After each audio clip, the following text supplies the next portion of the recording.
everyone, and welcome to Thrashcast. Wow, we have we're in for a really big treat for this episode because it's episode number 49, and it is our anniversary episode. As usual, I'm here with my cohorts, Billy and Ken, and happy anniversary, guys. Yeah, happy anniversary, man. Wow, Woo! 49 episodes, eh? Yep, 49. This has lasted longer than some girlfriends I've had, like holy cow. 1 year. That's a milestone. But anyways, this is great, guys. And I want to call out our subscribers and everybody who's watching and listening.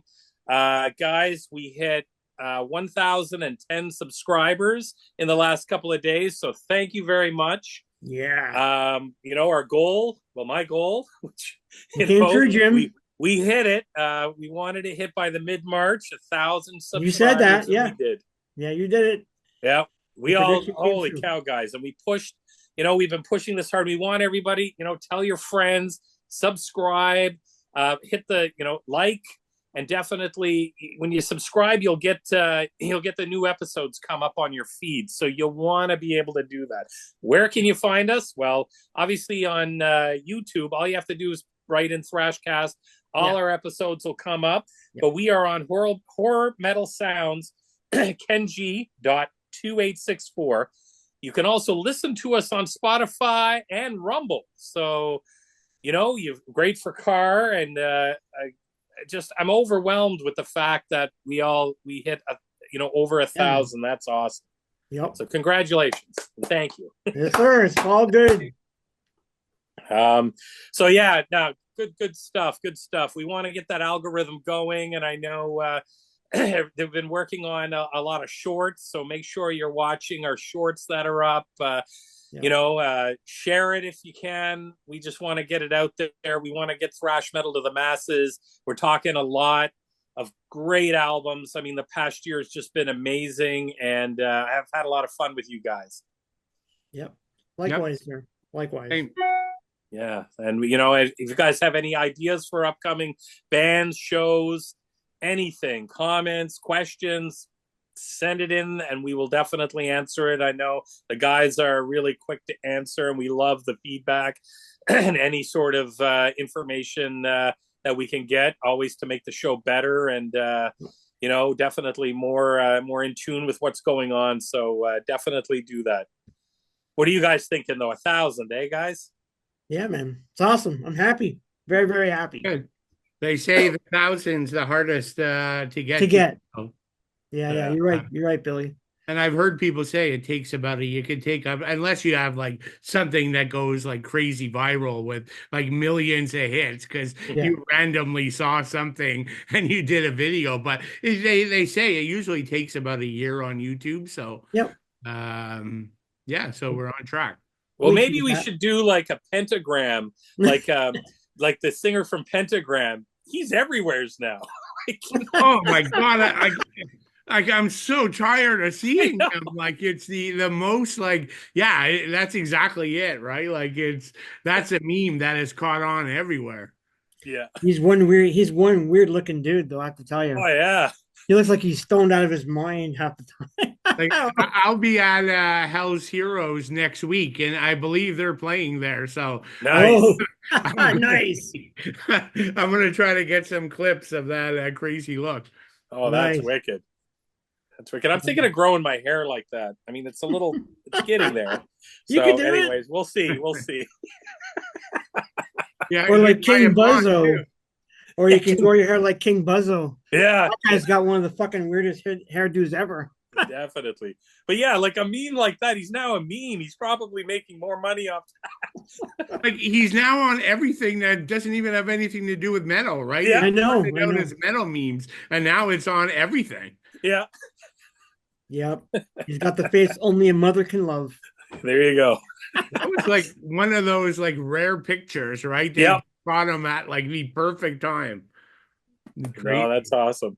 That's what we need. We need to get something like that. So, but anyways, that's great. 1,000 subscribers. Wow. Yep. So awesome. It started with 1 and now we're at 1,000. That's right.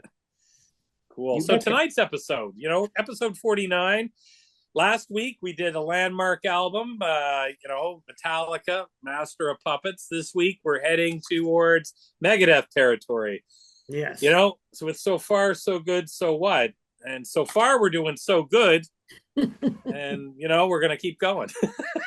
Good But one. I mean, it's funny because we do Metallica, big album, and then we're just gonna come out right off with Megadeth again. So you can see where we're going with this for sure. Yeah. Cool. Absolutely. So just a couple things, bro. We're gonna get into the our first part of the show here, where we go through our news and what's spinning. Ken, why don't you take us in first? Sure. I don't have a lot, so I'll start with what I did pick up last week, which is the new Destruction album. Yeah, you got it too. Yeah, there you go. All of us. Yes, awesome. So I've been listening to it. I don't know. I think it's all right. I'm not blown away by it. I was talking with Billy about this yesterday because we went to see Coroner. Wicked. And I was saying to him that, yeah, it's all right, but it's kind of, I don't mind the songs, but it's missing that extra oomph. And I know what it is. I was telling this to Billy. It's the fact that Mike is no longer there. He's such a great guitarist.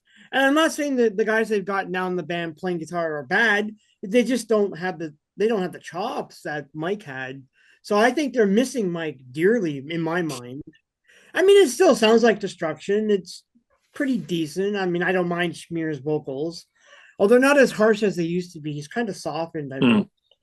But the songs are all right. It's okay. Maybe it'll grow on me after a while. I don't know. We'll have to wait and see. After a few listens, it's been, that's okay. The one thing I'll say is the cover. I love the cover. It reminds me of Crack Brain because it's got very similar. The colors are similar, and the fact that the skull is breaking open reminds me of that. But I just wish it was Crack Brain. It had that kind of music, but it is what it is. But I'm not gonna say it's a bad album, and I'm not gonna say like these guys keep going, which is great. So but I don't mind it. You like it, right, Jim? Oh, I love it. I've been spinning it nonstop, and I think it's got some Slayer vibes. It was interesting. I think it's got some more of the Big Four vibes for me. I mean, I that's not the reason why I like it. I think I like it because even on my top list from last year, I had not very many thrash bands. So for a legendary thrash band to come out, and that's not the only reason, I think it's got some catchy stuff. I think it's highly, for me, thinking of where they want to go with this, I think it's highly accessible for fans. Yeah. I know, like us three are hardcore Big Four Teutonic fans. So I don't think it's in the top 5 best albums of Destruction. No, but I think it's a great release, and I got to give them respect for, like you said, keep going, and the fact it's very accessible. Billy, what's your thoughts? Since we'll talk about this one, since everybody's. Yeah, I mean, we talk. I don't even remember what episode, right? We were talking about all the singles, and I to be honest, I was the most negative of of us, just based on the singles. So yeah, I mean, I think it's exactly like the last couple. I actually did an Instagram post today with it, and there's a couple excellent songs, there's a couple solid songs, and as I said, like when they have 12 songs on an album, there's going to be a couple fillers in there, which I think there are, and I mean, just the uniqueness of Mike, right? Like. Like it's not net new that Mike's gone. It's not the first album without him. No. But it has that same feel as the last couple. But you really notice it. I don't know. I don't know. For whatever reasons on this album, I really noticed that he's not there. I don't know. Maybe the first couple I didn't, but for some reason this one, it's just. To sidetrack, what did you guys think of the cover "Fast as a Shark" for Accept? I like that cover. I thought it was all right. I thought it was okay. I don't know. Like, I guess that was one of the things I brought up last time, right? Like, do it. Like, it's such a legendary, like, Accept song. Like, I don't know. They didn't add anything to it. Like, I don't know the purpose. I think it was more of a bit of an homage thing. I think where they're or honor. Honoring that. Yeah. I would. Or is it honoring, or they thought the album would get more attention because it's such a good song? Possibly, yeah. Somehow I always go to the business angle. That's fine. Makes sense. Yeah. But Anything that's all I else have. there, That's all Ken? I have. That's all That's you it. have, Bill. What have you got for us? So one new item, just wanted to it's a news item, but also to promote something for anyone who's watching in the Toronto area or the general Toronto area. So there's this really cool bar in Toronto. Those in Toronto will know the Danforth. It's like a street, and it's a Dutch bar. I think the couple who owns it's from Amsterdam, and it's called Burrell. And so, normally it's your typical European bar, perhaps. But at the one Monday of every month, they do something called Metal Mondays, and they Oh, basically yes. convert the bar to like to a metal crowd. So yeah, I mean, it's you get to hear like they have themed events, live metal, well not live metal, recorded metal every single night. $6.66 pints Nice. beer. I mean, what other price would you charge, right? Some Yeah. good, like Dutch food, and often there's local metal vendors there selling everything from records to clothes to shirts and stuff like that. But it's a great way to hang out with like metalheads in your scene, celebrate the Toronto metalhead, everybody, the Toronto metal scene, I should say. The owners are super cool. The people are cool. So a couple of the items coming up. March 17th, they're doing a St. Patrick's Day Celtic and Irish themed metal night. So all the music will fit in there. April 29th is evening of Metallica. So they'll be spinning Metallica all evening. And then I think the interesting one that I'm kind of promoting is Mhm. May 26th. So I'll be hosting an evening of Thrashcast and an evening of Thrash. Nice. Yeah. So I'll be the host and the DJ night, kind of playing all kinds of cool thrash metal that we talk about every night. So if you're in the Toronto area, by all means, please stop by. You can look them up. The club name's Borrel, Burrell, and they're on Instagram, Facebook, and you can see it there. And then June 23rd is the next day that's set. And there it's all the metalheads show up with their favorite vinyl records. And they're That's going to cool. spin vinyl records of what comes in that night. So Nice. Nice. the way I look at it, bottom line, it's a great way to support a local business who Yeah. supports heavy metal. Because I've lived all over the US and Canada, and there's not too many local businesses supporting metal unless it's an actual metal business. So we'll give out a shout out to them, a shout out to the celebration of metal, and a shout out to Thrashcast hosting one of the evenings there. So that should be pretty cool. Yeah. Wicked. Yeah. It's gonna be awesome. Oh, And that then sounds fun. yeah, no, it should be pretty cool. What's spinning? So I've been showing cassettes. I mean, I'm a vinyl guy, but I was looking for a cassette the other day, and I'm pulling out of my cassette rack all these cool stuff I haven't played in like decades or years. So one of the things I've been spinning, I mean, they're not all thrash, only one is, but this is Woo! a Love that Canadian album. classic, right? So Killer Yeah. Dirty Weapons. I mean, maybe Dirty the Weapons. album, but I mean, I don't even know what do you call this. Like, I wouldn't call it like hair metal. I guess it's like, It's more like traditional yeah, metal. Traditional. metal. I guess, right? Yeah, it's So just metal. yeah, metal. Yeah, but it's really cool. I mean, these guys can write like the catchiest These song. guys are great. I've seen them like 5 or 6 times. Yeah, They're great awesome. sense of humor.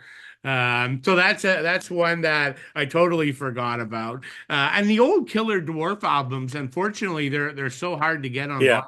Yeah, yeah, they They are. they did do a reissue of their first album, but Yeah. nothing after that. So a follow up from a podcast we did. I have no idea what number, but here we have Oh, Death Death Row, Row. yeah. So Life Beyond, again, after the album that came after the technical masterpiece we covered, Deception Ignored. This is a little more mainstream, right? They pulled back the technical range a little. It still has some good technicality, but they also bring back a bit of their older sound. And then I've always been a big like Trouble fan, like the US doom Yes. metal Oh, band. yeah. And again, I forgot totally about this album, and sadly, it came out just before. I don't know if you guys could see this. Oh, yeah, yeah, Yeah. yeah. So this was the Eric Eric Wagner Wagner. solo album Yeah. that came out just before he passed away. I don't Yeah. have that album. And I gotta say, like listening to this, there's some haunting stuff on here, right? Like his lyrics, like he's referring to, like I'm assuming these songs were written before he was on his deathbed because it was out Yeah. before then. But stuff he's writing in here and about his potential death is, it'll give you the goose pimples like when you hear thing. Okay. So yeah, if you're a Trouble fan and an Eric Wagner fan, again, came out so quickly, and then I never hear or see anything about it. So highly recommend folks check that out. Cool. Wicked. That's what I got. Great. Well, I don't. The Destruction too. It came from. Yeah. It came in the mail 2 days ago. Oh, you got Yeah. it? Okay, cool. Yeah. I was going to bring up Destruction as well, but I think I like it. It's going to be in probably make my top 15 this year, Okay, cool. possibly. I think. I find Schmear's got some songs on it that sound like he sounds like Tom Araya. I just find, I don't know, it's just kind of weird, different sound compared to even the last album. But I agree with both you guys. I think I like it because I feel it's so accessible, and I just think it's gonna do really well for them. But I agree, like going back through their catalog, it's it is very similar to the last few albums they've done. I mean, you can't argue with that, of course. No. I think and I love the cover art to it too. It just So speaking of the art, do you guys have, like, I know the vinyl has a really cool insert. It's kind of like the I don't know, I assume you have the smaller page in the CD. Yeah. Are you showing it, Jim, or no? Yeah. Oh no, not that. Oh. It's like a tree, and all their faces are wrapped in the tree. Oh, okay. Oh, I don't think we have it on the No. Oh, and it's in like a big insert that comes out of the No. Yeah, we don't have it, Billy. Oh, okay. Yeah, no, that's really nice. That's too bad. I wouldn't mind seeing that. Yeah.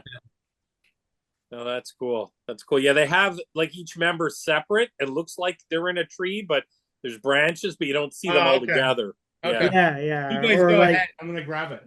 Like crab absolutely. legs or something. I think Jimmy, it's crab legs. Oh, crab legs. Okay. Or lobster. Like if you open up where Schmear is, you can see it's like a lobster or something coming out of him. I don't know. It's weird. Or I guess I was talking about like it's this. Oh yeah. Yeah, we don't have that one. No. Yeah, okay. Ours is all like separate, but there's nothing like that in one big kind of. That's nice what you got. That's cool. Yeah. That's cool, yeah. Cool. And I like the jacket too. Right? Like it has an amazing cool. like big like band Yeah, photo. yeah. When you open it's like a gatefold. Yeah, it's really nice. So the artwork and the packaging is excellent. Oh yeah. Yeah, it's Gyla. I can't pronounce his last name, but he's did a lot of Annihilator covers and stuff. Oh yeah, Annihilator. Yeah. Wicked. Yeah, and that's cool. Well, at least they sold 3 copies, we know, in Canada. Yeah. I'm The sure other it's thing I Proof. picked We up- all showed our own copy. So Yeah. The other thing I picked up this week is, thanks to Ken, who we covered this album, I decided to get the 3 CD. I have that. That's awesome. Yeah. Yeah. And I mean, I never picked it up from 2017. And, the remastered with the extra CDs. And I have it on vinyl. I have 2 copies of CDs, and I have my OG cassettes. But I wanted to get this, and I'm actually. It's really good, Jim. That's I really also good. ordered the Injustice for All one as well. Yeah, I have that one too. Yeah, wicked. So, Jim, what extra comes in that? it's got like CD1 is the remastered album, and then CD2 is called Riffs, Demos, Rough Mixes, and Interviews. Yeah. So it's all different stuff, and then CD3 is live from the Damage Inc. tour. So it's all over the place. It's not like it's all. I don't think it's one venue. I think it's songs from the whole tour. So okay, so it's all stuff that was in the big box sets. Yeah. Okay. Justice like the is the scaled same. down version. Yeah, Okay. Justice has the same. It's 3 CDs Yeah, and then live stuff from Justice. yeah. Okay, cool. Similar concept. And then the last thing I picked up, I'm on this huge bonfire kick, and I Yeah, got I saw their you latest posting that. album, Higher Ground. And man, you know what? It's not so the best way I mean, these guys have been around forever, and what's really cool is their 1980s albums. They've sort of redid them. They're now called 2023 editions. So they redid, I Okay. think, three of them with all the new members and kind of just re-recorded them and redid them. It's kind of cool. But what I like about them are they're kind of weird. It's like I don't know. It's kind of like a traditional, maybe an '80s kind of vibe to it a little bit, but more of a traditional and even like kind of a bit of a symphonic parts to it, or even that sort of thing. It's a really cool sound, but they've got some really catchy stuff on here.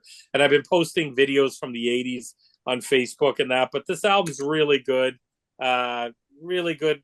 Maybe even a hard rock to metal, I guess, traditional kind of thing, more so German. And I remember I think it was their Destiny album, and the North American one had the four band members on the cover.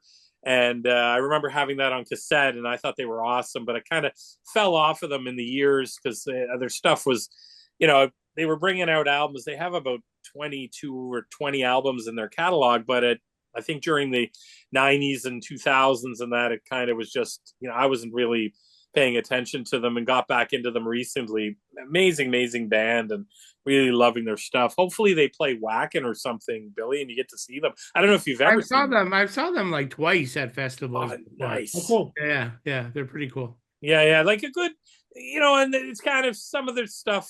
I see a lot of people talking about it online saying, it's kind of, I like kind of I wouldn't say hair metal-y vibe, more of a It's hard rock, traditional. isn't it, though, Jim? Sorry?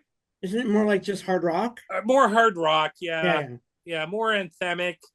A little Yeah, bit yeah. some of the songs on it could even pass for some maybe some it's just really cool. I really Okay. really like it. So Okay. kind of neat stuff there, and that's all I've got, guys, this week. Cool. So. All right, that's lots of stuff.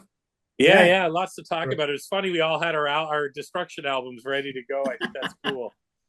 Yeah, well, we all like Destruction, so that's fair. Yeah. So we're gonna get into Megadeth's 1988 release. So far, so good. So what?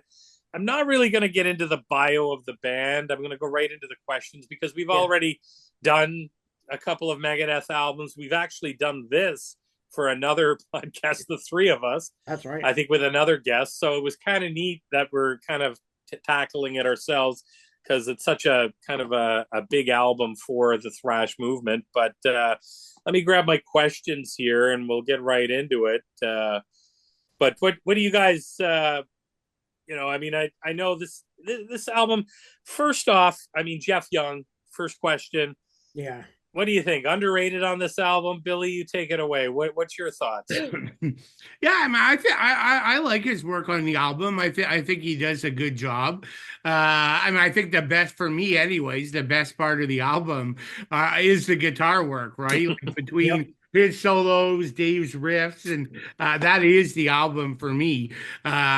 But like, if I'm honest and I'm gonna rank it, I don't think he's a and this is personal preference. I would prefer Chris Poland or Marty Friedman, and I would prefer Marty Friedman over everybody. Right. But yeah, so again, it's just a personal tasting. I enjoy his work on the album. So yeah, like and I'd be curious, right? Because there was that whole thing. What was that called? Like when the former band members came back, it was probably Ellison who put it together. Like it was Ellison's band. Kings of Thrash, right? That's what it's called. And it was all former members, and Jeff Young was one of the main guitar players. Like, and Poland came back. Yeah, Chris Poland came back for a few, or he guested. I think so. Jeff was the main guy for sure, though. Yeah. But I would love to see him now, right? Because he's done a lot musically over the years after this. So I would love to see his approach and to see him play live now. I'd be curious. I don't think they came my way, so I never got to see the show. Yeah. but it would be cool to see him now. Mm-hmm. What's your thoughts, Ken, on Jeff? Well, I like him too. I Yeah. don't think he was ever given enough opportunity, though, to be honest. I mean, the guy gets fired because somehow word gets back to Dave that Jeff wanted to sleep with his fiance at the time, which is stupid. And then he got fired. He fired him. So, I mean, Dave's an idiot, but whatever. But So if you go he never work for got. Megadeth, you got to expect it, right? Yeah, Everybody that's gets true. fired. You're right. You're right. That's true. But I think the guy's an accomplished player. I mean, in the years after Megadeth, he's learned, like, he studied classical, jazz, flamenco. His wife's a Brazilian classical guitarist. They even recorded an album together in 1998. So the guy's got the chops, but he never got an opportunity Yeah. to. I mean, I know he was second fiddle because they wanted to hire Jay Reynolds from Yeah. Malice at first, and then when Jay couldn't live up to those responsibilities, they brought Jeff in. But Jeff's an accomplished player. I mean, I would agree with Billy. I mean, if you're going to rank them, he's going to Yes. be third behind, say, Friedman, Poland, and then Young for sure. But he never got the opportunity. But I like his solos on the album quite a bit. Yeah. And Ken, to your point about him being the second choice, Yeah. and what was the guy's name again? Who was Jay the Reynolds. Yeah, Reynolds. But wasn't young he was Reynolds' teacher. Yes. Yeah, he was his guitar teacher, which is kind of interesting, right? Like in theory, you'd think he'd be the better choice, but who knows? Yeah. Right? Yeah, if he's the teacher. Yeah. Well, from what I understand, that Jay he just wasn't like great in the studio recording, and that's why Dave let him go. So I mean, I don't know how true that is, but that's what I've heard or what I've read. Yeah, well, it's not. I don't mind Malice. I've liked Malice over the years. They're pretty decent, like straight ahead kind of metal band. So I don't mind them, but who knows? But Jeff never. I don't think Jeff ever got his fair due though. So another question, guys. This is kind of, I'm going to put like question 2 and 3, I guess, kind of fall together a little bit here. I didn't want to do a ton of questions because we've massively discussed this album inside and out, but lots of singles off this album. Lots of singles. I mean, MTV didn't even promote it that much back then. It was sort of like, it's panned to success in the Megadeth catalog, but it gets a lot of negative press. Do you think, number one, obviously placement falls in? I mean, it was between two massive albums, but also sort of the recording debacle with Paul Lanny and Dave. Ken, what do you think? Do you think it's just it ties into both of it, or what? Well, I don't think from what I understand, the Muddy production isn't really attributed to Paul Lanny. No, it's actually Michael Wagner. But the thing is, I like Michael Wagner, and he's a really good producer. He produced a lot of really good bands over the years. We're talking we're talking all kinds of bands like Dokken, Motley Crue, and like he's had his hand in some pretty good albums. But I was reading some stuff about Paul Lanny, and apparently Dave got pissed off because they moved the mixing to a different studio, and apparently it was like in the woods. And from what I read, Dave wakes up one morning to have coffee, and he sees fucking Lanny in his underwear out there feeding the deer. So it kind of like pissed him off, and I don't know, maybe he's homophobic. I don't know what it is. And he had him fired. I can't deal with this shit. And then they bring in Michael, and then he starts shitting on Michael, saying the production's muddy. So it's like, this dude cannot, whatever reasons, nobody can work with this guy. He's like virtually an ass to everyone. I don't get it. Like, I don't understand this guy, period. But who knows how that album would have sounded if Paul remained on? I don't know. Yeah. Hard to say. It could have been better. I don't find the production muddy on it that much for me. I like the production. I don't think it's all that bad. I don't have an issue with it. I know they remixed that album in the 2000s, and some of the choices for the remixes are a little like, why are you doing that? But we'll get into it on the songs. But that's my 2 cents on it. No, good. Bill, what's your thoughts? Yeah, so it's interesting, right? So I'm not a big fan of the production. Like it's not like some production. Like sometimes there's albums where I hate the production and I'll never listen to it because it bugs me. Like it's Yeah. not that kind of bug me, but I don't think it's anywhere near as good as P Cells or Rust. No. Yeah. And so why does it get some negative criticism? I guess in fairness, I give it some negative criticism too, right? Like it's like at the end of the day, so the production's not the greatest, but it's livable for sure. But I just don't think the songwriting is as strong. Like you compare it to Peace and you compare it to Rust, I don't know. Like I don't think it's in the same ballpark. And I do love the guitar playing. There's some great riffs, but like you think about the amazing songs on those two albums. This thing from beginning to end is not nearly as solid as those as what came before and came after. So I think Mhm. there's some fairness to the criticism. And then look Mhm. at their peers, right? Yeah. So it's like so we're comparing this to Metallica, Justice for All. We're comparing it to Slayer, South of Heaven. Yeah. We're comparing it to Testament, New Order. And Uh, Thrash, State of Flotsam, Euphoria. No Place for Yeah. Disgrace, State of Euphoria, Yeah. Testament, New Order. Like like so not only do I think like the songwriting is I think it's a decent album, it's a good album. But like compared to what the peers were putting out, it's a step down, and Mm. compared to their prior and what was to come, it's a step down. So I Mm. think the criticism is fair. Do you think it was rushed? It Do you think feels it was like like, it is. yeah, do you, I get that feeling too. Like, let's get this out here because our peers are releasing all these albums. I mean, I don't know if it's the peers, but I mean, the band still wasn't in great shape here, right? Yeah, Who knows what their thought process was? But I just find like there's great ideas on this album, and there's parts of all the songs I really like. I just don't think they all fit like cohesively like they did on Peace Cells and as they did on Rust in Peace. what about you, Ken? Do you think it may have been rushed or a record company saying, "Hey, we need an album out now"? Well, it might be. Yeah, It's hard to. I don't get that impression on it, personally, but it could have been rushed. But from what I was reading, it doesn't sound like it. I think probably the biggest thing for me is that you change members again. Like yes, you fucking change members when you had a really good core group of people, and then you bring in two new guys. One's a drum tech and the other one's a guitar teacher. teacher. So that's a step down. Billy's right. That's a total step down from what I you had. guess in fairness, Ken, if your other guys, like, if the main guy's selling all your equipment Yeah. to buy drugs, like that's a problem too. No, you're right. You're right. I'm not gonna argue with He you. kind of was forced into firing them. Yeah. I Time, I know. I know. think. I know. I know. I was just saying though, like Oh, I got you. I you got you. step down like that. Technically, you're looking at two gifted players, right? Yeah. Gar's a gifted drummer, and Chris is a really, really good guitarist. So that's a step down. That has probably a lot to do with it, I'm sure. Hmm.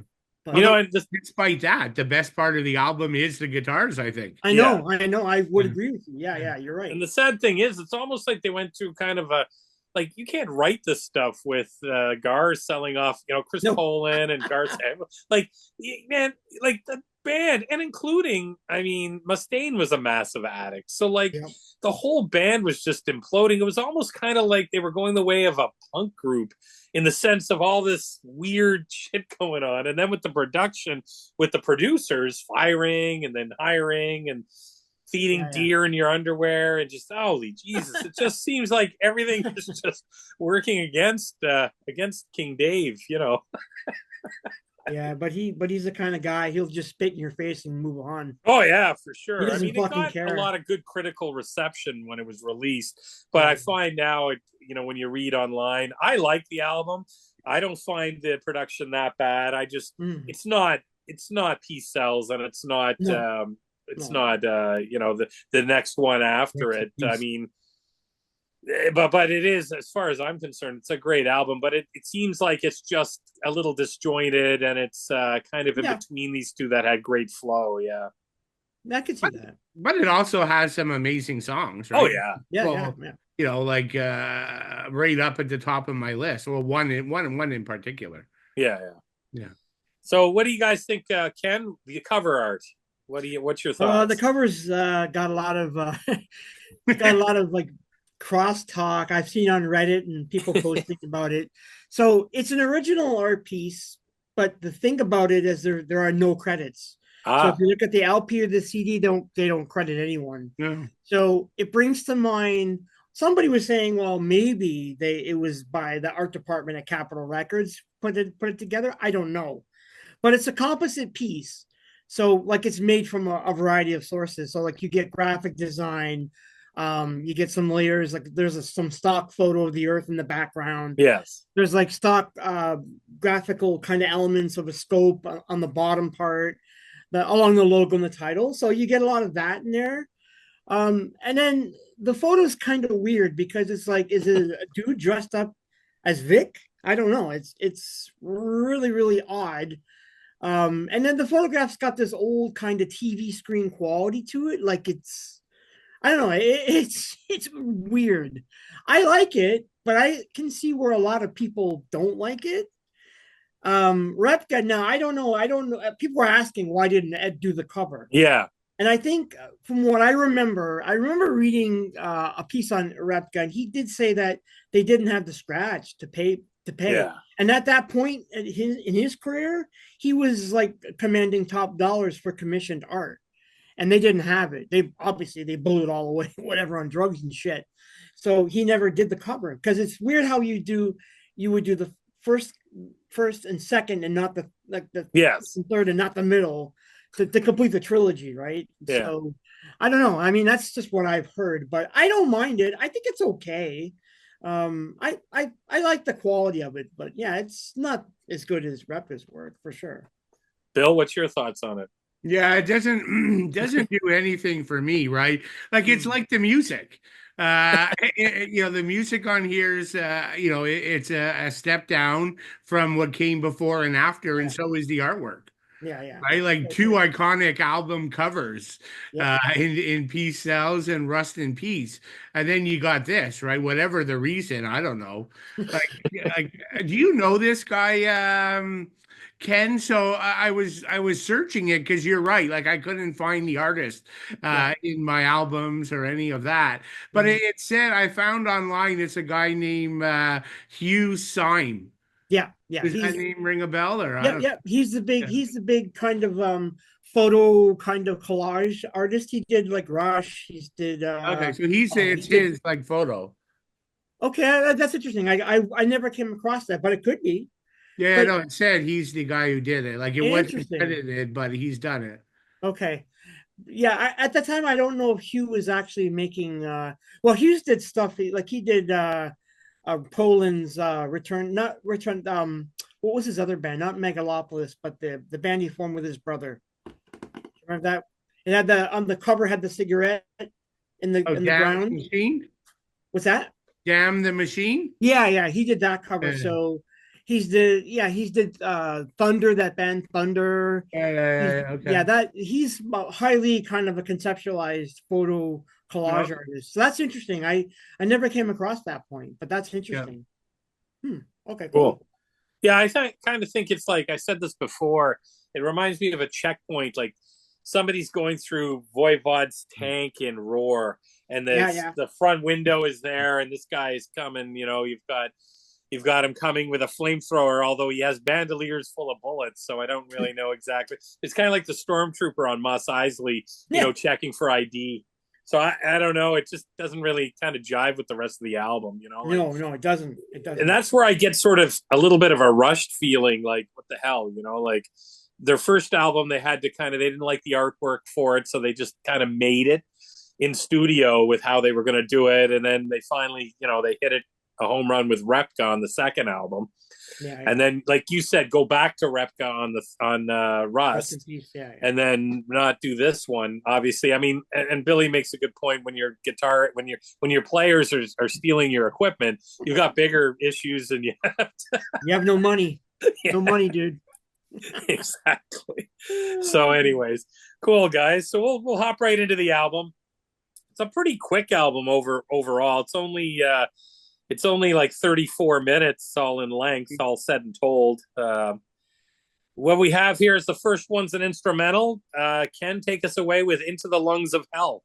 You know, it's funny. I was listening to the remix first for some reason, and then you get that synthesized horns and the winds and the percussion. I don't Yes. like it. I don't like it in the song. Yeah. It's just weird. So I went back to listen to the original and like, oh, it's much Yeah, better. yeah. But I like it. I think it's full throttle. You know, it's fiery. It's anthemic. As an opening track, it's front loaded with the guitar work, which I don't mind. It's pretty decent. As an opening song. I don't know if it's one of their better written songs, but kind of weird how they open with the instrumental instead of an actual song. But Yeah. I like it. I don't mind the song overall. Cool. And Bill? Yeah, so I agree. Instrumental, it's kind of weird. Like Yeah. I think they should have did Set the World Afire first. Yeah. Yes. Or like so I don't mind this song. It's obviously something for Jeff and Dave to showcase their guitar skills, because that's what this thing really is, right? Mhm. But like I don't know, like as far as as an instrumental goes, it's pretty one dimensional. They don't really take it anywhere. True. Like it's more of a heavy thrash song just without lyrics. Right. Like personally for me, and again, personal thing, I think it would have because for me it gets a repetitive by the end. Right. 3.5 minutes, I would have did it a minute, do half the song and make it the intro going into Set the World Afire, or reverse the two. But like I just don't think they're doing the same thing through the whole song. Where when we have an instrumental, you could take it anywhere, and it was Jeff's chance to do some different things. And who knows, maybe Dave just didn't give him free reign to do something. But like it's just the instrumentals that are just like kind of one like straightforward, and I don't know. They're for me. I'd rather see them go in different places with it. And he had talent to do it, so they should have do something different with it. Yeah. Or if they weren't going to let him, like if he wasn't, then write lyrics to it. It's 3.5 minutes long. Yeah. You know what I mean? Like, or turn it into a shorter intro to Set the World. I think that would have been great. A minute and a half, because then it's not as repetitive. Yeah. Yeah. Speaking of which, Billy, take us into Set the World Afire. Yeah, so Set the World Afire. So definitely, yeah, like I would have probably, kind of put this thing first, maybe, but so it's interesting. Like I remember reading, and I'm sure Ken would have said this if he went first, but this is kind of the first track that Dave wrote after he was kicked out of Metallica. So it was originally, the song was called Megadeth, and it kind of sat around for a while, and then it was pulled out for this album and called Set the World Afire. So yeah, I think it's a good track. Again, like most of these songs, the guitars are the best part, right? The like, I love Dave's riffs, and Jeff does a really good job here. One thing I'm going to call out, and this applies to every song, so I'm not going to repeat it every song, but we've done Megadeth before, and I'm always complaining about Dave's vocals. Actually enjoy his vocals on this entire album. Even more than Rust in Peace, which is one of my favorite thrash albums of all time. That's musically, but like I personally think this is Dave. And maybe it's thanks to the production, which is a bit different, and but I don't know. But I think his vocals does it's a fantastic job on here. So there's some great like chunky heavy guitar riffs. Dave doesn't even come in till like 2 minutes, so there's like a good kind of instrumental section. There's some great lead work. I mean, 335, 414, 442. I mean, Jeff does a fantastic job. But again, like I get back, and that's what I've said about this album. I enjoy this song. I like this song, but I also just think it's not up to the level of Rust in Peace Cells if you were to compare it. But maybe I should stop comparing. It's a different album and different players. But yeah. I just don't think the songs come together as well as they did on the previous and the after. Cool. And Ken, what do you think of the Cupcake song? Yeah, I know you knew that. And I knew you're going to bring it up. Well, that's just what, some people call it. But I don't know. I like the mystery around the whole point of the lyrics. The fact Yeah. that he was angry and he was pissed, and it's the first thing he wrote after getting kicked out of the band. And then he sees this pamphlet where he's at a Greyhound bus terminal, and then the pamphlet's all about the Megadeth is where he got it from, about nuclear attack. So I kind of like that. That's kind of harsh. Um, it's neat for me. I like how the song is structured at the beginning with the whole kind of we're gonna set the world on fire, that 1941 song. Mm-hmm. And then you get the bomb dropping. That's wicked. I love that. I think that's a great opening for me. Yeah. I just totally like dig that part of the song. And Ken, wouldn't that be cool if that's how the album started? Yes. Yes. You're right, Billy. I think if that was the opening song where you got that, I'm gonna set the world on fire. That'd be a damn cool opening. And then you get with the riff right at the start. Yeah, you're right. You're totally right. That would work really well. Yeah. Unfortunately, I don't know. Like I said, we never know the placement of these songs, like what artists think about what's going to work and what's not going to work. But I agree with you. Your point's bang on.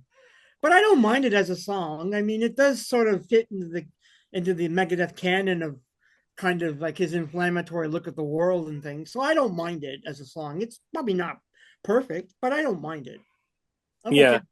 I think it's pretty cool. Yeah, it was going to be called Megadeth or Burnt Offerings. Yes. So like probably realized, okay, Testament has. That would have came out before this, right, Jim? That's true. That would have been the first Testament, I think. Yep. That was off the Legacy. Okay. But interestingly enough, no, I like the song. I think it's great. I mean, I agree with you guys 100%. Should have been the first song. That bomb with that 1940s kind of jivey style singing, I think would have really, and then just sort of you would have started the album off on like a absolute basher of a song that just kind of, it starts right off and you know what you're getting into. I think it would have been a lot more pleasing to the ear to have that set up, and that bomb with the whistle just and exploding. Yeah. I mean, that just gets everything going. Yeah. That's the best. Every album needs to start with that. Now, do you guys think, like, does that sound a bit like could you say that's a ripoff of Fast as a Shark? Yeah. Record playing and then kind of. I could see it. It's similar. The German song playing. Yeah. I don't know. And the it doesn't matter what song's playing. I guess it's but the song is from the Ink Spots. Like they're like a 40s like big band kind of style. Yeah, exactly. So it's like a swing song. Yeah. So I don't mind it. I think it works here for me. I don't know what was the point why he wanted to do that, but I don't know. I think it works.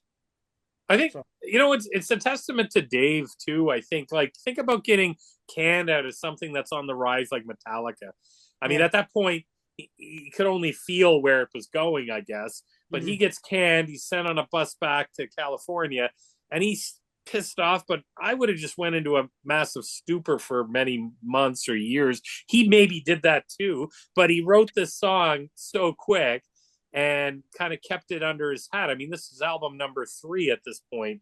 And I think that's pretty neat that, instead of, he definitely was an architect of, and he's a huge brain in the metal world. Like, he knows what he wants to do and he knows how he wants to present it. And I don't think, like you said, Ken, earlier on, he would just spit in your face and just go forward with it. Yeah, I think that's kind of neat. I think that's why I like Megadeth so much, just because they're kind of the nastier version of Metallica in a way. You know what I mean? Like, just kind of, okay, we're just going to go for it and just see where it goes. And I think that's so cool. It's a testament to how strong he is, I guess.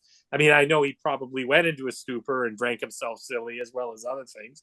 We all know that, but Well, his perseverance, Jim. I think he has a lot of perseverance, and that's what makes him kind of unique. I know we call him an asshole because he is definitely. Well, yeah, he's a strong personality. But he's perseverance to move on. Because I mean, you're right. If I got kicked out of Metallica, I'd probably be drinking my face off too. Like, what the fuck? I'm out of a great band. So I get it, but props to him for like moving on and fuck you. I'm gonna just do it. kind of It's thing. like dropping the golden key down the sewer. You know, like you think about it, they come out with Ride, and then they come out with Bam. They just come out with Master, and you're like seeing the band just exploding, and you know, and they're even still using some of your riffs. You know? I know. But anyways, Ken, take us away, unfortunately, to song number 3.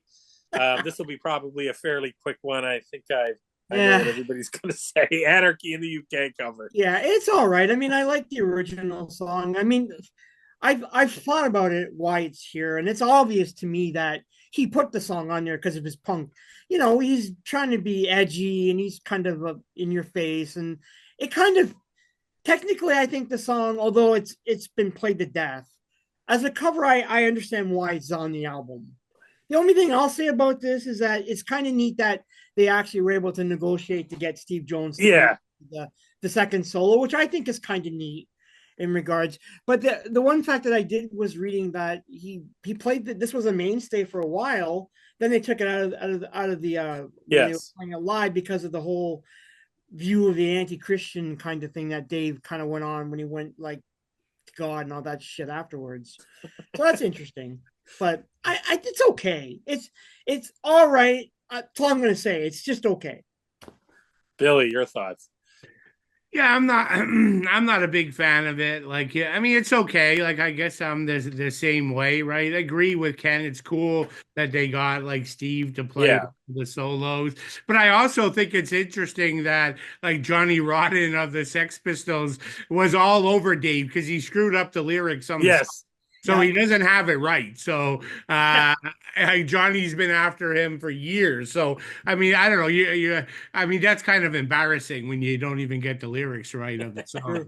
Yeah, but if you're on drugs, dude, and you're all drugged out, how would you know? Yeah, who knows why or how or like I don't know. Like you think he could have found the Sex Pistols lyric sheet or something?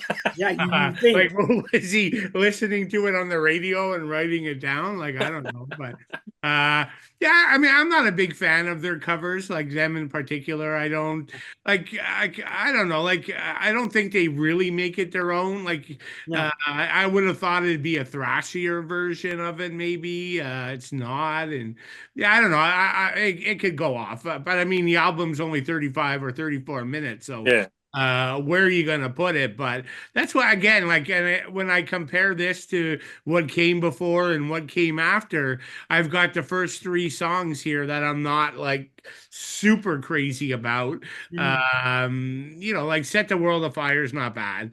But you know, this is like a misstep for me. I'm not a big fan, and didn't like I don't know. I was gonna go back and look, but did Molly Crew cover this song? Yes, they did. Yeah, they did.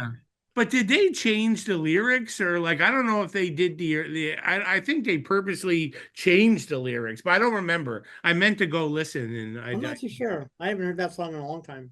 Yeah. I think they made it more Americanized. Yes, they did. Yeah, okay, that would make sense. Yeah. Well, I mean, I hate the song. I like the original. I think it's the only thing that would save it for me is Steve Jones at least being associated with it. Which is cool. Yeah. But I hate the song, and I think it's just a waste of time. And it sounds, I was going to bring this up, Billy. It sounds just like a little heavier version than the crappy Motley Crue version. And you know, and Motley Crue brought it out after this, so of course, like you're just hearing it all over the place from every metal band covering it. And I get it. The Sex Pistols, I like the Sex Pistols. I'm a fan, but man, they should have done something. They could have done another cover by them instead of just this. But I think it has it doesn't add anything to the album for me, and it's absolutely just a waste of time.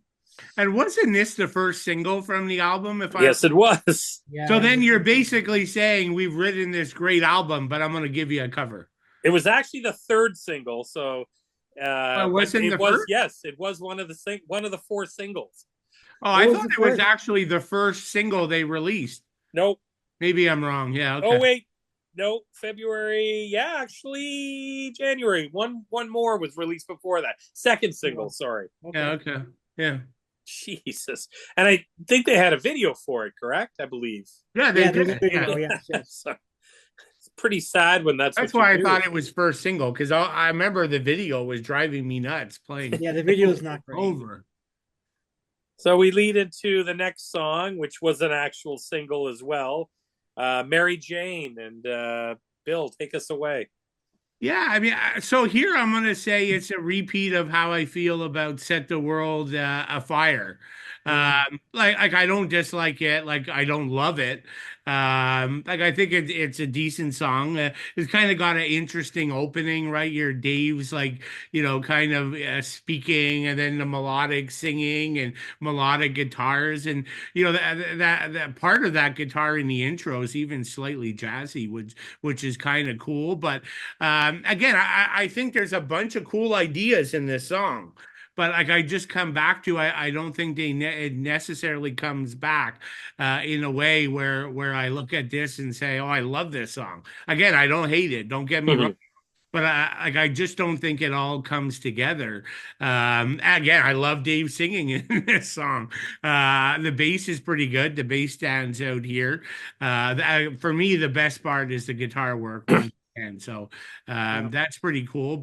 And again, I can't, like many of these songs, they don't have those killer hooky choruses that you got on again Peace Cells and Russ. And maybe I got to stop talking about it because it's not that album, but naturally you're going to compare it, right? Absolutely. Two masterpieces, and this is in the middle. So I can't help but compare it. Absolutely.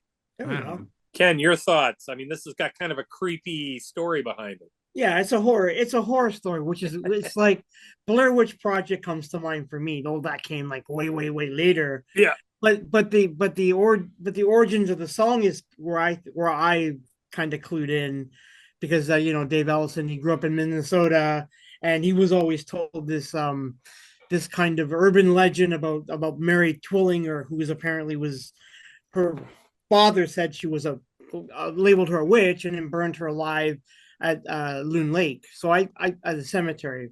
So I think it's kind of a cool. I love it, and so the urban legend goes, anyone that disturbs her grave will die instantly. So I think it's got horror movie vibes all the way through it. So I like it for that reason. I know some people think it's like, when they say Mary Jane, it's like, you're smoking some dope. And yeah. Well, I know that's come up a lot, but it's not that. I mean, for years ago, I always thought that too. Same with me. I was like, oh, okay, he's talking about weed, but it's not. So it's kind of neat. It's got some good moments. There's a Do Me start, it builds up in the first 2 minutes. You get a lot of thrashing at the bridge section, which I don't mind. It speeds up. I think it's an okay song. Not maybe their best song, but I do like some of Dave's vocals on it, though. I like how it trails off at the end. It's got an echoey, creepy vibe to it. So I think it's a good song. It's pretty decent. And I like the fact that Ethelson and Mustaine, they both have writing credits on it. Yeah. So I think it's a great song, too. I mean, I live in Lake Loon. So Loon Lake, oh, man, here we go. Dude. Loon Lake Cemetery, dude. That's right. But anyways, what I love about, I live in a golfing community, a little different. Maybe it's built on a cemetery. I don't know. It could be. But I love the fact that in the song, Dave is actually summoning her spirit. Yeah. It's kind of freaky because you think about it, if you disrupt her, you're going to die instantly. So I love the fact that Dave, he's got balls of steel and wants to summon her. So that's pretty neat. You guys hit it all the musical parts of it. She was buried alive by her father, burned alive by her father. I think it was pretty cool. And it's, nothing. I love these local kind of urban legend type deals that they kind of get you thinking about it. And this was the actual, I think this one here. So there was, this was one of the singles released, believe it or not, in May. Okay. So Anarchy was released in February. And then there was two more, one that was released in January. So, which would have been the first one off it. So Bill, that one would have been the second one. But this one here was, and I don't remember this being a single. Maybe I got to look up the artwork. Hopefully they have some good artwork for it. So I've never seen it. No, never mind. Yeah. It was, they don't give what was on the B side of it. So I'm not sure. Mm. Yeah. But anyways, cool song. Ken, take us away to the next one. We're heading into side 2 for those vinyl fans out there, and we're going into 502. Yeah, it's not a song I really like. I don't know. I mean, like the whole 502 thing, pull over shithead, this is the cops. I Yeah, think it's I love that. you like that? I don't. And then the siren, that I think that's Dave Mustaine. Woo! It is. It is. I don't like it. I think Love it. it's kind of cheesy for me. It's kind of funny because he was pulled over a year later Yeah. for drunk driving. Like, so it's like, oh, were you trying to We actually hit a life cop car. imitating art? What's that? He runs into a cop car. Yeah, that's what I'm saying. So is this like life imitating art or art imitating life? I don't know. It's kind of strange. It's an all right song. I mean, basically, he's like the lyrics are very cheesy, full throttle, and he's driving down the road. I don't mind it, but it's not one of my favorite songs on this album. It for me, that's a dip. When you get to 502, it's like, oh, bam, Mary Jane, and then dip to 502. See, I like 502. You like it? Yeah. I love him being the cop, and then I love him Okay. doing the siren. It is cheese, but it's angry Dave cheese. And no matter whatever Dave does, when he's angry, it's awesome. He adds that. I love when he's being the cop. Pull over, shithead. Yeah, That's probably what the cop said to him. You know what I mean? I don't know. I think 20-something me would have liked it a lot more Yeah. than 50-something me now. I don't. It's like, I don't know. It's okay. Oh yeah, for sure. Billy, what's your thoughts of 502? Yeah, I don't like it. It's the worst song on the album. I absolutely hate that whole police thing. The siren, yeah, like it's not for me. There's a cool lead section at 2 minutes, but that's all I'll call out. For me, again, it's pure filler. Like, yeah, no, not a fan. Agree. Yeah, that was a quick one. Yeah. So we're leading in. Billy, take us away.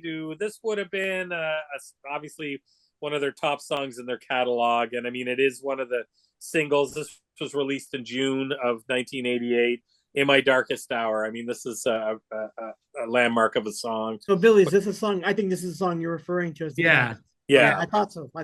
Yeah. So this is my favorite song on the album because it is. I mean, it's the one song that's very well written, very well crafted. Yes. It's intelligently done. I think this could compete with like what the Peers were doing, like in terms of a song. I mean, like this was, I guess, Dave reflecting after Cliff's death. So, that makes sense. Like to the like these days they play very little of this album live, but if they do play a track, it would be this one. Yeah. And you don't even get it like all the time. It's not like a full staple, but you still get it a fair amount. But it's one of their more epic songs. I really like the slow dramatic acoustic opening. That's really good. There's that sort of main chugging riff has like a really good hook to it up at the beginning, and Dave singing, right? Like I can actually say like some good like emotional, it's emotive, it's powerful, and it's not just screaming or snarling. So that's pretty cool. He does get faster and more aggressive later, right? Like I said, it's very well written. The bass plays a pretty good role in this one. Like, I mean, the best part of the song for me is kind of at 3:48. You just get this, it's right before it really blows up at 4:44. But you get like Dave's vocals are so emotional, and Jeff's like guitar playing. It's one of the best parts of the song. And then, like at 4:44, just the shreddingness in really fast, heavy rhythm, and that takes you till about 5:45. Then it kind of ends back to a slower way, the way it started. Just like a well-written song. Like I think they should be proud of this. Like it stands with like a lot of the tracks that Metallica were doing.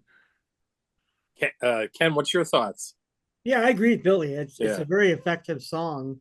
Although isn't the opening bit he wrote that in '86 and then put it aside, from my understanding, if Yeah. that's how I got it right. Yeah, that's what I thought. He wrote it actually. I think he wrote it with Lars or something, didn't he? Or Yeah, so I yeah, think this happened. Well, I thought I was under the assumption that he wrote it after Cliff had died. That's I what could I be wrong. thought. yeah, Everything I read, an interview said that it was him writing it after Cliff died. yeah. Yeah, that's what Okay, I thought Oh, too. 100%. Yeah. yeah, Yeah, that's what I thought too. Although a lot of the lyrics don't specifically they don't really refer Yeah. to Cliff. They refer to his upbringing, Dave's upbringing with family, because I guess he's saying that he was left alone a lot, which kind of very much reminds me of who the guy is. He's like a lone wolf, so you kind of get that in the song. But I agree with you, Billy. It's really effective the way he sings it, especially like he's talking about taking please God, take me away and all that stuff. Very, very similar to a Metallica song. So obviously, his death, Cliff's death affected him too, which it should have. But I think it is one of the better premier thrash songs from the time. So I could very much see lumping this in with a Metallica or even a Slayer at the time. But it's a great song. yeah. No, I mean I love it as well, and they played it live here 2 years ago when they came, so it was really cool. It's a really really great song, my favorite on the album Yeah, as me well too. too, and it was on they played that at the ending of the Decline of Western Civilization Part 2. Yep. So the apparently the promotional release for the single was in tune with the movie because it was on the soundtrack. So and it was cool because Penelope Spheris, the producer, the creator of that, said everything was light and fluffy, and she wanted something a little heavy, more substantial to finish the movie off with. And I Mhm. always thought in that movie too that it was kind of like here we have all this. They were talking about the metal, the glam metal and hair metal movement in the U.S. On the Sunset Strip and how kind of ridiculous it was going, and then the music is changing to a little bit more substantial and darker with the thrash movement kind of moving in. I mean, it was in full effect by then, but still, kind of having that on there to finish off the movie was definitely cool. And having Dave talking about groupies and stuff like that, he was a little bit more of a higher level than even Gene Simmons who was on there. You know what I mean? Like, so you could definitely kind of get that feel from it. But yeah, the song's one of my favorite songs Megadeth does, and I absolutely love it. I mean, and it's kind of sad in a way too. I mean, when you think about it, I read that they didn't, Metallica didn't even contact him Yeah, after yeah, yeah. Cliff's death. So He heard through like a he friend. was a brother too. I mean, Yeah, yeah. kind of sad in a way, and definitely they just kind of moved on, and they just kind of went, and he was left there, found out about it, and was kind of pissed that nobody reached out from their camp to say, hey, this is what happened, so to speak. So Well, you know you know, what though? Like sometimes you can't blame Dave for being so angry with Metallica for all those yeah, years. You can't blame the guy. I mean, like fuck. Like you don't even fucking tell him that Cliff died. And from what I'd read, that he was fairly close to Cliff yeah, time when they're in the band together. So it's like you don't even have the decency to say, "Hey, look, dude, a phone call, dude, the guy's dead." yeah. You know. I mean, yeah, I guess that would kind of suck. So I could see that. I don't know. I don't remember the timing of Dave's shenanigans, but like, was he just trash talking like the rest of Metallica all during this time? See, I don't Oh know. yeah. I don't know if he was. He could have been. I always remember him trash talking Metallica from day one. Yeah, yeah, yeah. You're probably I right, always Billy. think So it's like more of if a you're James. trash talking the band, like what like I don't know, like are you gonna pick up the phone to tell him if he's being an asshole all the time? Yeah, That's but true. it's the death of someone. Like I don't know. I Yeah. For know, I me, know. I would put my grievances aside to say, look, the guy died, and that's it. And then Yeah. you move on. I don't know. That's me, but I think it was more along the lines that he was pissing on James and Lars. I think you never really like. And I mean, I know obviously Cliff passed, and I think Dave's probably a little bit higher moral standard where he wouldn't. But I've never seen him in an interview. Like it was always with James and with Yeah. Lars more So so than old. Yeah, yeah. yeah. I think yeah, I that guess he it's was hard to probably say. But like you, I think, like a courtesy call would have been good, I guess. yeah, That's what I'm Billy, saying. All I'm saying, a Yeah. courtesy call. That's it. Just to But say. Metallica wasn't handling any of it well, No. right? Look at the way No. the way they treated Jason. Jason. I mean, the whole thing was a mess. Yeah. Like It's a tied rough to time. death, right? They didn't do anything right. I'm sure they'd admit to. But you're fine, Billy. You brought something up many shows ago in that video clip of where they're talking and they're kind of James is like picking at Dave. Like Dave was obviously drunk during the interview, and they just start kind of beating on him when he says "metal up your ass," you know. And it just seems like there was a massive lack of respect there for sure. You had brought it up many podcasts ago, and I saw that and I was like, yeah, man, you're right.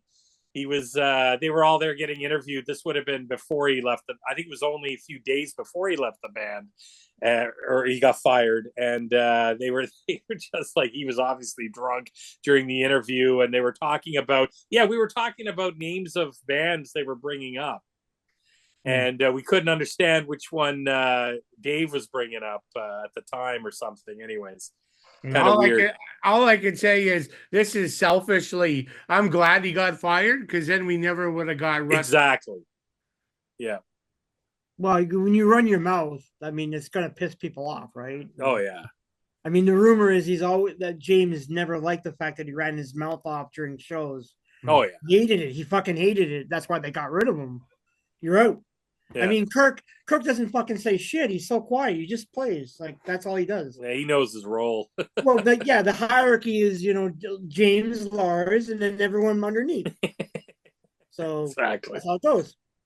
Yeah, there was definitely a big personality clash, but which we'll head into, Ken, the song 7, Liar. Yeah, it's another song where it's like, oh, okay, Dave, tell us how you really feel here.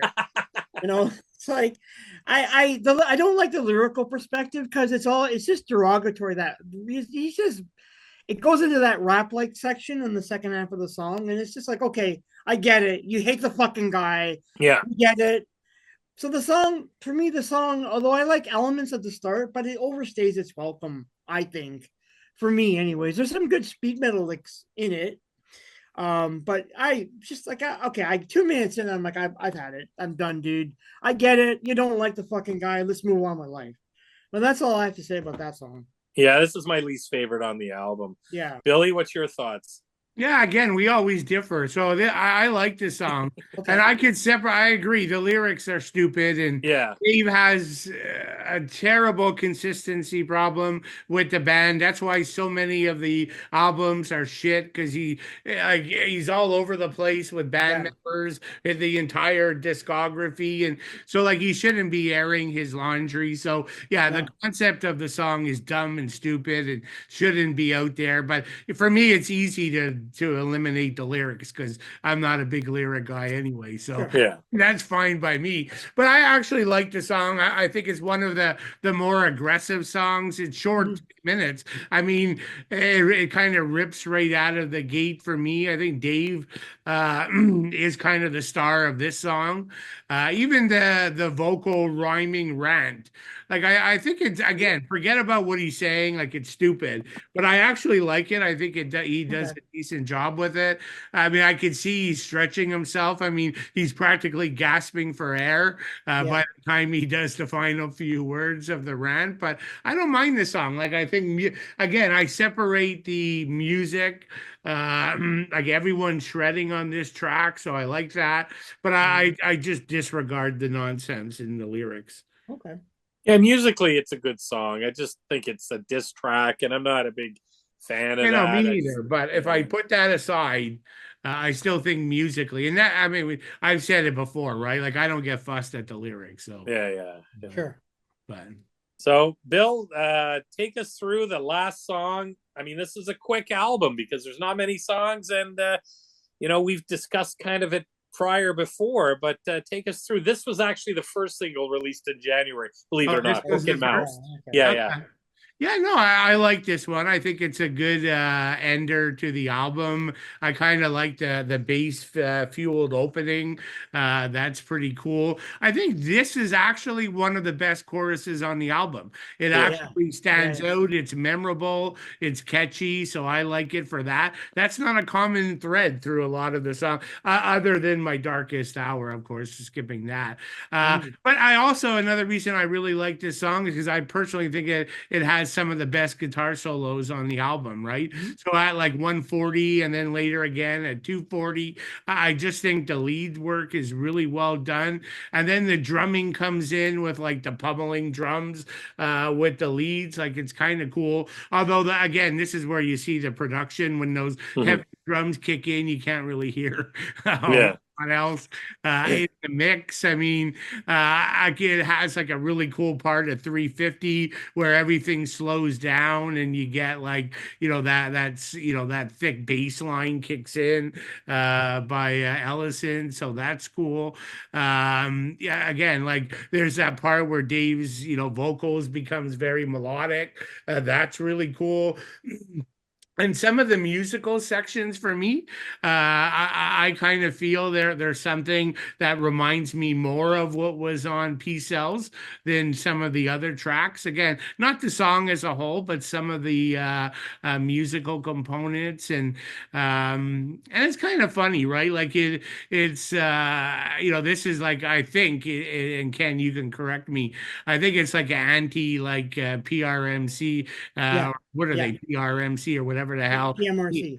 Yeah, PMRC, the 80s. Like I always find those songs for some reason don't age well. Like, I mean, because we're They so don't. far away, right? I know it was more relevant, but like I do find it funny because I don't know. I remember reading somewhere like, clearly Metal won. Because when you Yes. look at what's produced today by some of the rap artists, right? And the lyrical That's right. content you're getting there. And it probably still has that warning sticker or whatever that PMRC was able to initiate. But I don't know. I think it's kind of funny that concept now. But again, obviously back in the day, it was more relevant. Yeah. Ken, your thoughts on the final song here? Yeah, the whole PMRC thing is funny because it didn't just go to metal. Yeah. It was on rap. It was on Pop George music. Carlin comedy albums. It was all over the place, and it was kind of silly in some ways to label the whole point to the But parental Ken, music resource center. didn't they Yeah. want to do it on horror films? Yes. Yeah. They didn't, but they wanted to. Yeah. They were trying to get the whole gamut of, I guess, entertainment in America, but the whole thing is stupid. But I like the song because I think, although it's kind of dated now when we talk about it, but at the time it's a pretty poignant, like it's very poignant for a point of view for a song. So I could see Dave like writing a really good, some good lyrics here. I mean, especially in the last half of the song where he says, "I'm not a fish, hook and mouth." I love that ending. It's so great. But it's pretty bombastic. There's a lot of really I agree, Billy. Like musically, there's a lot of really good stuff going on here. Yeah. This is a really really good song. I think it's a great song, a great way to end the album personally. Yeah. But I like the song. I like it quite a bit. Yeah, I agree. Bookend that finishes the album off really really good. And I think if they would have went with Set the World Afire as their first one, it would have been that much more of a bookended success. But yeah, I like this song too. Anything that trashes the PMRC, I always thought it was comical. Because I'll tell you right now, you put a warning label on anything, me 15, 13, 12-year-old me would have bought 1 million of those. Oh, same here. I want the warning label. That's what I want. Yeah, same here.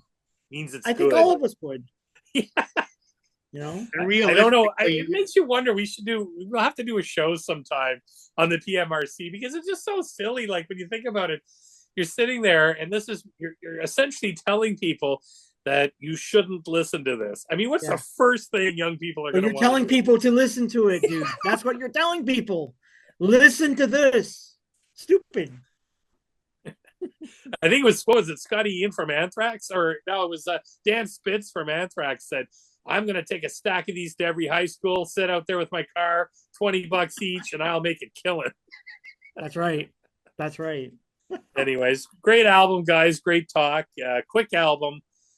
but definitely one we had to cover in the Megadeth catalog. So we've got a couple of things we're going to go on to. The first one is, what do you guys, what would be your favorite, I guess, anything after, probably anything after maybe Rust to some degree, where, you know, we're leaving Rust, maybe even Euthanasia to some degree. What's your guys' favorite newer Megadeth? Billy, start on, go ahead. Yeah, no. So I would say, yeah. So I mean, we talked about this before. I'm not a big Countdown or Euthanasia fan. Again, I just think it's a big letdown after Rust. But it's a different style. They went in a different direction. The whole Black Album thing. So I'm not going there. So that's not my answer. It's definitely not Risk. No. That's not my answer. I wasn't a big fan of Super Collider. The World Needs a Hero. 13 cryptic writings, or The System Has Failed. So I'm going to go to maybe Endgame. Would be my pick. I also like United Abomination. And I enjoy the last two, like Dystopia and The Sick, what the hell? The Sick, the Dead, the Dying? The Dying. Whatever the Sick, the Dying, and the Dead. The Sick, the Dying, and the Dead. Yeah, okay. Like, I actually like those two most. I think they're on a good run, but I'd probably go Endgame. And then I also really like United Abomination. But Endgame, I think, is what should have come after Rust. Rust in Peace. Yeah. I agree too. Endgame was my pick. Probably, and the last exact carbon copy, Billy. I love the last two albums, and the Dystopia. I mean, I love Dystopia. I love the Dead, the Dying, and I thought it was great. A little too long, too many songs on that one. But like Mission to Mars on that is amazing. But Head Crusher off of Endgame, and I love that song. What is it? 44 Minutes. That is just talking about that bank robbery that happened for the armored cars. Where they decided to go for the bank in I think it was in Encino, California. And they just 44 minutes where those guys in the body armor just took on the whole police force. And they ended up getting shot in the Achilles heel, and they could bring them down by shooting at their feet. But just phenomenal. Like, that is a killer. Bite the Hand. There's so many good songs on that Endgame album. I think you're right, too. If Endgame came out after Rust, probably would have been a heck of a lot more bitey, a lot better in my mind. Ken, what's your thoughts? So what do you like in the newer Megadeth era? Well, I agree. Endgame is a solid album. Chris Broderick doesn't. I never thought got enough credit on the guitars, for me, anyways. I know. For me, I still go back to The System Has Failed, because I like that one too. There's a lot of good songs I like on it, like The Scorpion. I like, it's an interesting album for me. I still like it, but if we had to really pick one album, of course it's going to probably be Endgame as well, because it is a solid album all the way through. I like that album quite a bit. Modern Megadeth is actually not bad. I mean, United Abominations is pretty decent. And then the cover to that album was actually done by a fan, because he did that whole I'm going to run a contest to do the cover. Oh, really? I didn't know that. Yeah, so the cover was done by a tattoo artist who submitted the piece, and then they chose it as the cover, which I thought was kind of interesting how he did that. So, yeah, I mean, it's not a mixed bag. I mean, most of the stuff modern Megadeth is decent. Dystopia was really good, and Sick and the Dying is really good too. And Kiko is a good guitar player. Yeah. So the one thing I'll say about Dave is he does have a knack for picking a player to play off of guitar wise, which is good. So he's good at doing that. He's just rotten at keeping that person. That's his problem. He can't fucking do it. Couple albums, you're out the door. But I don't mind modern. I mean, obviously for thrash, out of the big four, they're probably the only steady Eddie. Of the thrash for me.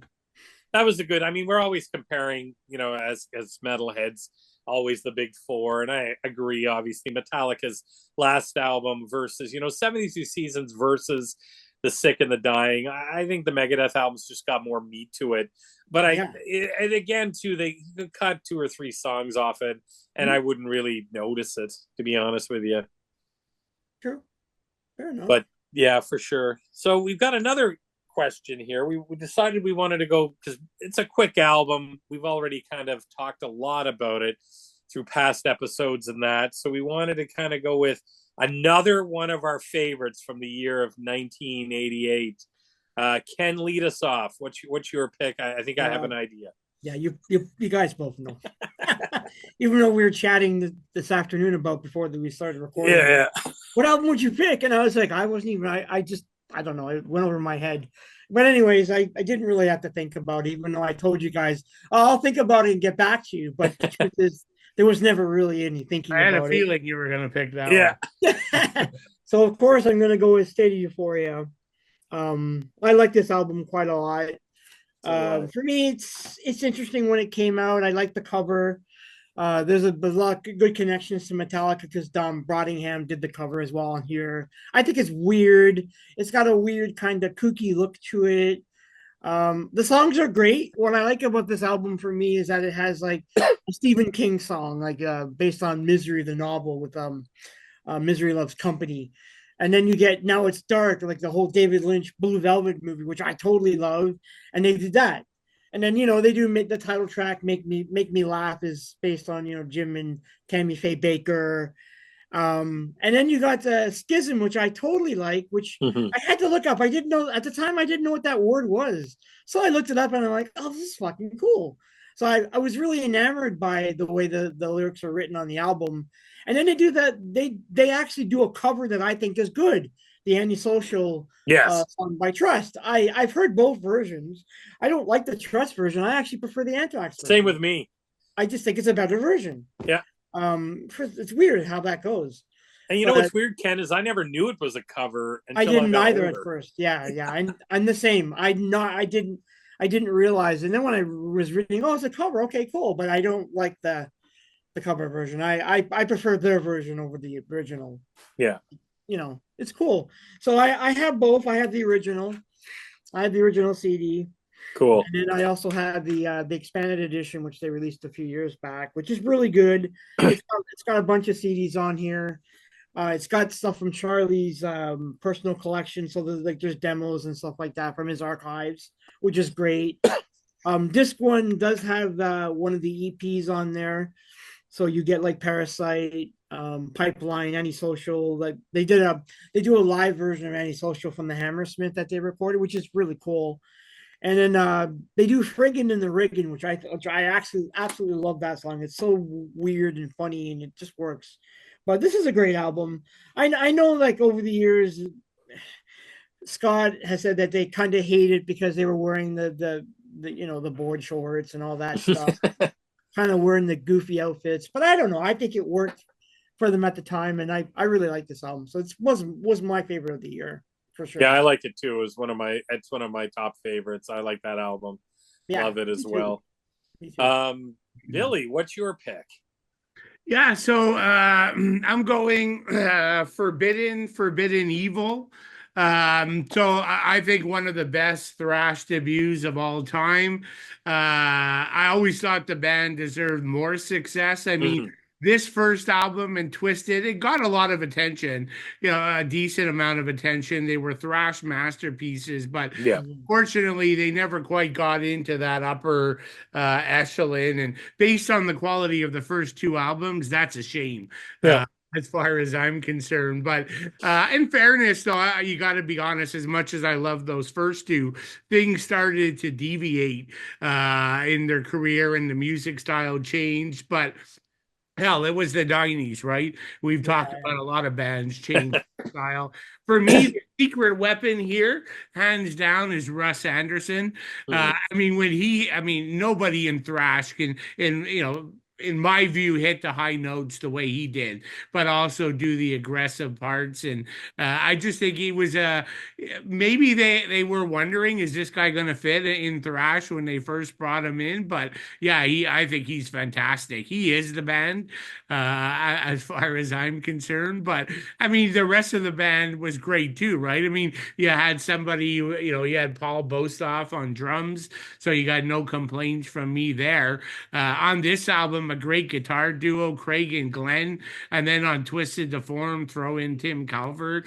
So yeah, the musicianship was always great. I mean, this thing has some brilliant classics: Chalice of Blood, the title track, Off the Edge, Feel No Pain. I mean, it's all good. Like there's no bad tracks.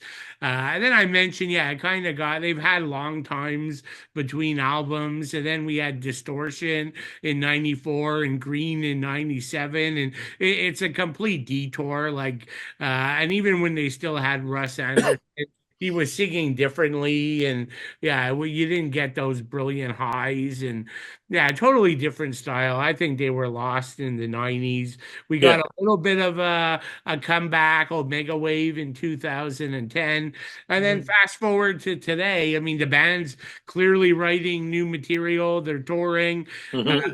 Unfortunately, no Russ Anderson. So, I just think you can never replace Russ. And the person they got is not even a high singer. It's a more traditional sort of thrash singer. So I think the deviation from Russ is even more obvious. But yeah, great band. I'll buy the new material when it comes out. Yeah, same here. And you saw them at Hell's Heroes last year, right? Yeah, with the new singer. Yeah, it just wasn't. Yeah. So how was it? Did you like it? Yeah, it just wasn't the same. Like, I don't know. And maybe you just got to separate it, right? I'm not good at getting out of the past, right? I bought Russ Anderson there, so I shouldn't just compare this new guy to Russ. But Russ is the entire sound, I think, of the band. Key part of it, anyways. Yeah, for sure. You know what, Billy? We're metalheads. We have trouble leaving the past behind. Yeah, or we're 50-year-old metalheads, so we're even worse. That's it for me. Wicked. Great pick. I mean, great pick. I went with kind of an unsung heroes as well of thrash. I went with Flotsam and Jetsams, 1988, No Place for Disgrace. I mean, we've covered this album. Love this album. Love this band. This would have been the first album after Jason Newsted's departure to go to Metallica. He had 3 songs on this album. This album was pretty critically acclaimed, and I think it kind of was set to kind of go in a direction. And then, like you talked about, Billy and Ken, we've talked about this so many times. At 88, their next album came out in the 90s. So you're already with everything changing and kind of going in that direction, a different musical direction. I think it was just it was kind of the same thing that happened to so many of our favorite sort of B bands that were in that group, those B thrash bands. But I mean, this album's wicked. The title track is cool. Any Terror, Escape from Within, I Live, You Die. So many good songs. Yeah, so many good songs on this album. I mean, I think, the guitar duos of Gilbert and Carlson, I mean, it's just wicked. And AK, just amazing on vocals. It's just, Newsted had 3 writing credits on this album as well. So he's got some fingerprints on it. And, their next album in 1990 was pretty good, but it wasn't, and Quattro that came out in, I think, 94. I love Quattro. Yeah, 92. That was a kind of a return to form.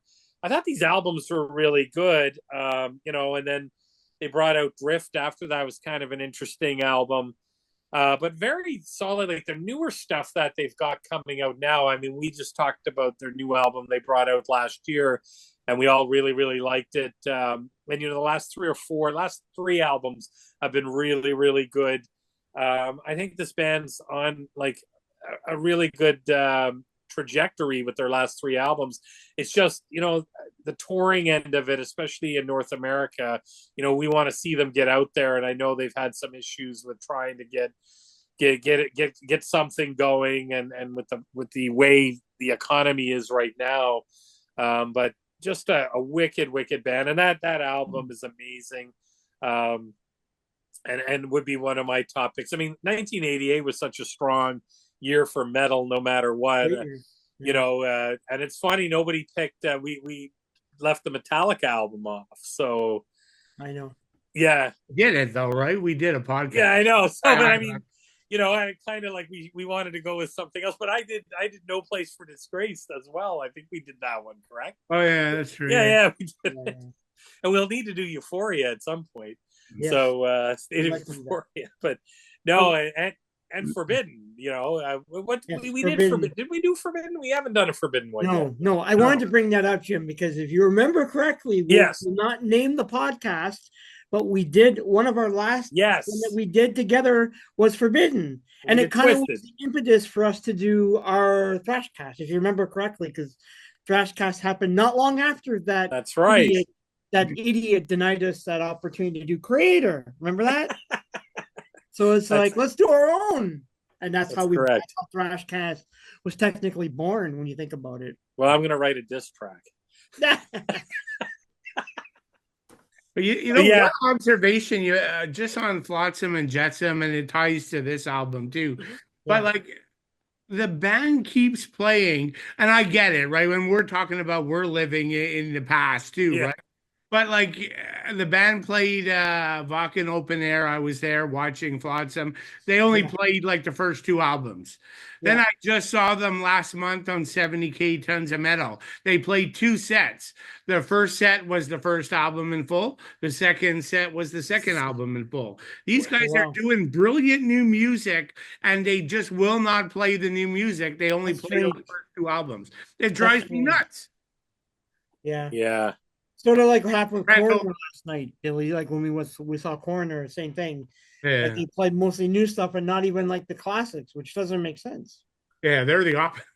Yeah. You know what? I think Flotsam needs to go, and I know they've tried to do like a headlining tour in the US and that. And I believe what was the last one they ended up they couldn't get it off the ground, I think. They canceled it, yeah. Yeah. Which kind of sucks. I also read that I saw a recent interview with Eric, and he was saying that it sounds like he's almost ready to call it quits soon, because he said he can't even sing the high notes anymore. That's what he was saying. How was he when you saw him, Bill? Yeah, he's still very good, right? He's not as high as he did on the album, but it doesn't bother me. He's still doing it better than probably 90% of the metal singers could do. Yeah, he's got a good voice. He's getting up there, right? It's probably hard for, and like he's like, I think he's someone who smokes and he drinks a lot, so it's probably hard for him to keep going. So he's probably reaching the years. I think slow down. I think that's what the article was stating. Like he's got that point now where it's a struggle for him to do it. Maybe that's why they don't. I don't know. I'm not sure why they don't play a lot of the new stuff. It's weird. I don't get it.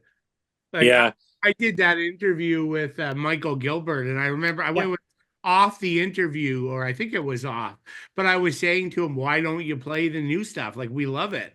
And he's like, at the end of the day, no one wants to hear it. If they don't just play the first two albums, it's like people complain. Wow.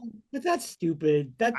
You're an artist. You should play the music that you're writing. I don't know. I don't get that personally, but I mean, we sit here and we always say we live in the past and we like the old stuff the best. But Flotsam is a unique band. Yes, the new stuff is as good as the old stuff.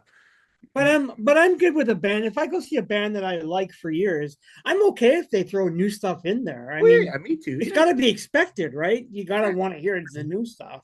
I hear you. I don't know. I guess it's your mileage may vary, right? Yeah, well, Megadeth, same thing. I mean, they were touring for The Sick and the Dying, only had one new song on it, which is weird. And I know everybody wants to hear, all the songs, Hangar 18 and all the hits and that. And I get that, because there's a lot of, that there must have been about 6,000 or 7,000 people in Halifax watching it, which was pretty cool. And they went nuts for those songs, and it makes you wonder how many people would actually know. I get it, but I mean, I think Flotsam's last three albums are up there with the first few. I think they're churning out some great stuff lately. Hell yeah, for sure. But it must have been cool though, Billy, seeing the first two albums in their entirety. That must have been cool. Yeah, no, it's cool. Yeah. Yeah. But anyways, cool. Well, we're at the end. Do you guys have anything else? What do you? Nothing? Nope, nothing for me. Well, next week's episode will be our coveted 50th. Yep, 50. I think we're all over 50. So, but anyways. Sure. our 50th episode, and you're going to get kind of a little bit of a bonus because we're the three of us are going to be here as usual, but we've got some guests coming in from All Father, Jason and Kim. They're the creators who run All Father Metal, and they're going to be joining us, and we are going to be discussing our top 10, each of us, our top 10 metal albums of all time. And I believe, gents, it's any genre, anything we want to talk about, correct? Yep. Yes. So what I said to to them was that, think of it this way: you're relegated to an island, and you're not getting off it, but you can bring 10 albums with you. What 10 would they be? There you go. Perfect. You know? Yeah. It could be anything you want. I got some work to do then, because this has to be exact. Like I can't just miss anything. And No, because I'm going to be sitting there and I'll be listening to your guys going, "Oh shit, damn it, what am I thinking? Why did I put Bon Jovi on here?" So 5 of us, 10 albums each, 50 albums in total. So we'll be able to see what we all picked. No, that'll be I cool. suspect us three will have a lot of overlap. Yeah. Probably, yeah. We probably will with Kim and Jason. We probably will. I don't know. There's a lot of death metal I like, so it's true. It's gonna be hard, man. It's gonna be hard to pick just 10. Well, I'm thinking of which obituary one. I mean, I got an idea, but like I'm thinking in my head, I have to represent my favorite bands. Like I'm looking at this from 3 or 4 points of view. It's confusing. I know. Tough. But that's the whole point of the exercise, right? And then you have like the Ronnie James Dios and the Judas Priests and the albums that shaped us where we are today. I mean, who knows? I can't wait to see everybody's list, though. That's going to be cool. And what if you threw in something that wasn't like entirely metal? You could do that too. That's true. I mean, you liked a lot of industrial metal. Industrial music. I even like classical music. I mean, I like all kinds of shit. And I know Billy likes jazz and Billy stuff. loves jazz fusion. I wasn't going to put jazz in, though. I was going to keep it metal, but... No, but I'm just saying, I was just stating, like, who knows? If you actually had to pick 10 albums, that was it. Who knows what it would be, right? Yeah, no, that's fair. Yeah. I'd trade 2 of my albums. I would only bring 8 albums, trade 2 for like a home brewing kit if I'm stuck on a desert island. Good point. Anyways. Well, guys, that's we've come to the end of the show. So want to thank everybody for tuning in and have a great night. Have a great night. See you later.